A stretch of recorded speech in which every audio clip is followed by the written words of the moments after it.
Conversation I had with Elon, a few weeks ago about this was he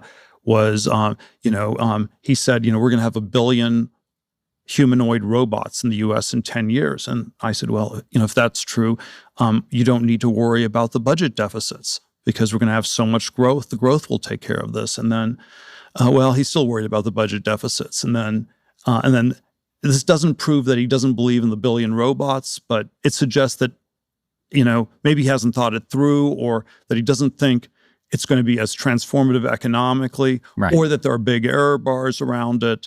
But yeah, there's some way in which these things are not quite thought through. If I had to give a critique of Silicon Valley, it's always bad at what the meaning of tech is, and the conversations, they tend to go into this microscopic thing where it's like, what are the IQ ELO scores of the AI, and exactly how do you define AGI, and we get into all these endless technical debates, and there are a lot of questions that are at an intermediate level of meaning that seem to me to be very important, which is like, what does it mean for the budget deficit?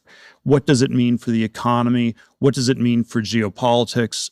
One of the conversations, we had a few, recently was, you and I had was, does it change the calculus for China invading Taiwan, where, if we have an accelerating AI revolution in the military, is China falling behind? And will this, and maybe on the optimistic side, it deters China because they've effectively lost. And on the pessimistic side, it accelerates them because they know it's now or never. If they don't grab Taiwan now, they will fall behind. And either way, this is a pretty important thing. It's not thought through. We don't think about what AI means for geopolitics. We don't think about what it means for the macro economy. And those are the kinds of questions I'd want us to push more. This is a conversation I had with Elon back in 2024, and we had all these conversations. I had the seasteading version with Elon where I said, if Trump doesn't win, I want to just leave the country. And then Elon said, there's nowhere to go.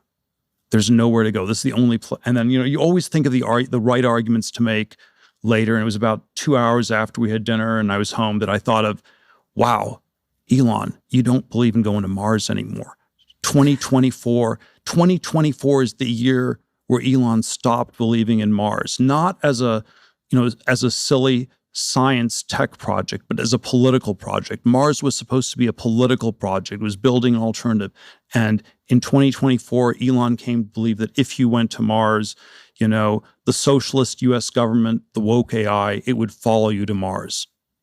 It was the Demis meeting with Elon that we sort of brokered. He was doing DeepMind. This is an AI company. Yeah, this was the rough conversation was, Demis tells Elon, I'm working on the most important project in the world. I'm building a superhuman AI. And Elon responds to Demis, well, I'm working on the most important project in the world. I am turning us into interplanetary species. And then Demis said, well, my AI will be able to follow you to Mars. And then Elon sort of went quiet. But in my telling of the history, it took years for that to really hit Elon. It took him till 2024 to process it. But that doesn't mean he doesn't believe in Mars. It just means that he decided he had to win some kind of battle over budget deficits or wokeness to get to Mars. What does Mars mean?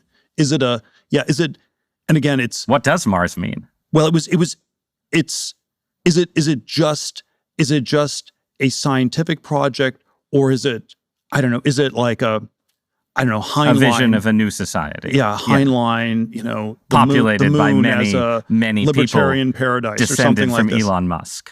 Well, right, I don't know if it was concretized that specifically, but if you concretize things, then maybe you realize that Mars is supposed to be more than a science project. It's supposed to be a political project, and then when you concretize it, you have to start thinking through, well, the woke AI will follow you, the socialist government will follow you, and then maybe you have to do something other than just going to Mars.